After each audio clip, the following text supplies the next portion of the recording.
So we're just gonna give you a little backstory on us and how our Chica and Sunsets Hostel came to be. Yes, so in 2013, we had exited corporate America and sold everything and moved to Costa Rica. Yeah, which is kind of crazy. We lived there for 4 years. We had a blast. We kind of semi-retired, got into things we really enjoyed doing instead of trying to make money. And we got into hiking as well. That's when we really started hiking. Um, so when we were ready for something new after Costa Rica,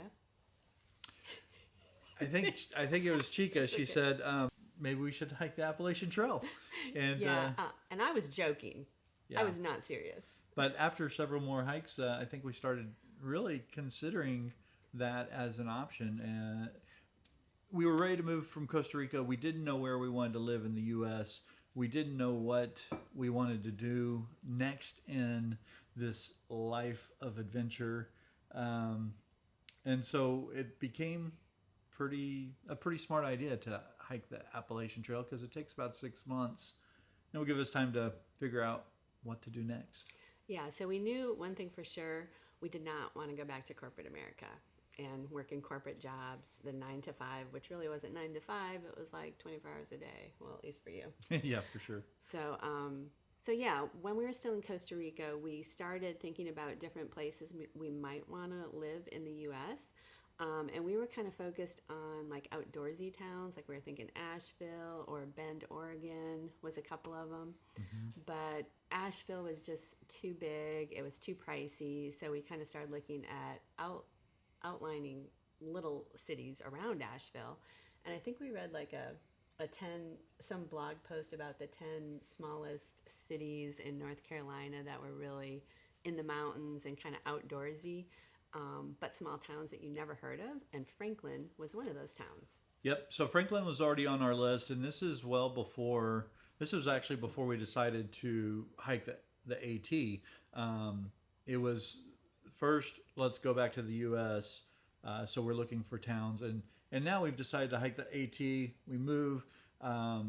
And we start the AT, and so we're hiking it as a couple. We're in our mid 40s at the time. We're staying in a lot of hostels, and we kind of critiqued some of them.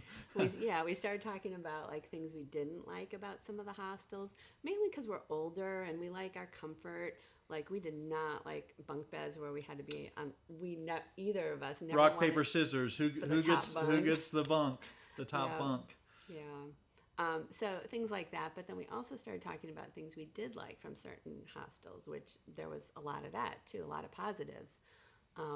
And then maybe after the midway point or so, we're like, well, maybe this could be our next adventure. We could own and run a hostel along the AT because we were really getting into the Appalachian Trail, the hiking community. We loved everything hiking, right? I mean, Yeah, the community is just absolutely phenomenal, and to be able to support that was actually a factor. We wouldn't mind. We're both introverts to a large degree, and so having a service industry business, yeah. you have to have the right clientele for us Mm-hmm. to be able to maintain sanity. And I think the hiking community fits that perfectly.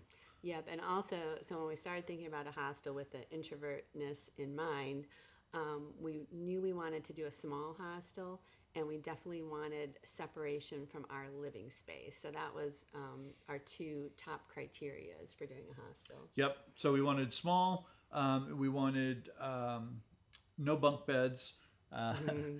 and No line for the no line bathroom. for the bathroom for sure. We had one specific hostel up north, kind of. It was 18 people I counted, and there was one shower and one bathroom, and the bathroom was in the same room as the shower. So there was always a line at this restroom, and Yeah. I'm like, nope, that's not gonna be us. Anyway, so we wanted to create a very comfortable place where people could actually recover and relax and rejuvenate for the next section of their trip. Um, yeah, and we wanted it to be small. So, can I talk a little bit about when we moved here? Sure. So when we moved here to Franklin, we knew we wanted to live here, but we didn't necessarily know if we were going to be able to do the hostel, because we had to find kind of the perfect property where we could have separation of living space and a small place for the hostel that would work. So we knew we wanted Franklin. We moved here into a rental and started looking at houses, and we weren't finding anything. But then we finally saw this duplex, and at first I was like, oh, hell no, we're not buying that. You're pretty vehement about it. Yeah, I think I just walked right back out. Yeah. It was a mess.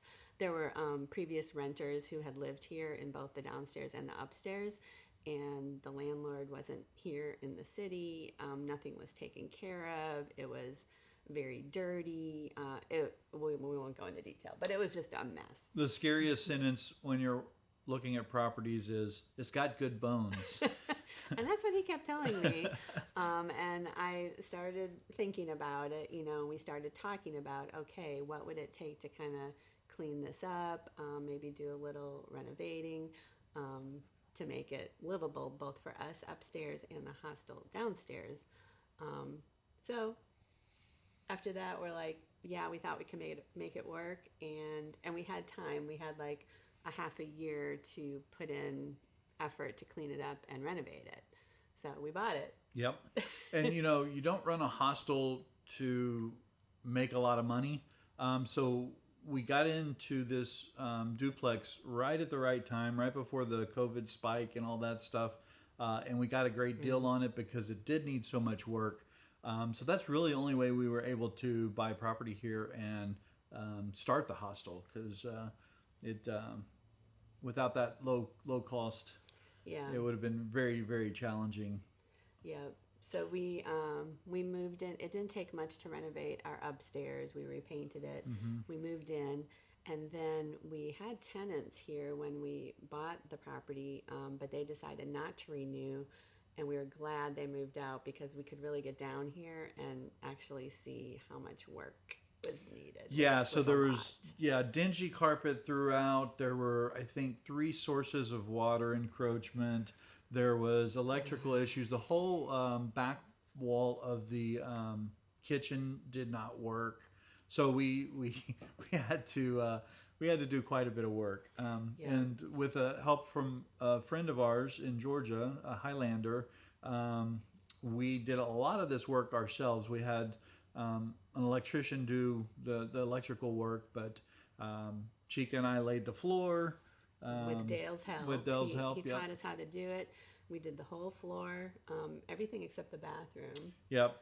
And painted, electrical outlets were replaced, drywalling had to be done in the bathroom. Dale basically redid the whole bathroom walls, drywalling, put in a new toilet, put in 2 new water heaters, both for us upstairs and the hostel downstairs. Yep.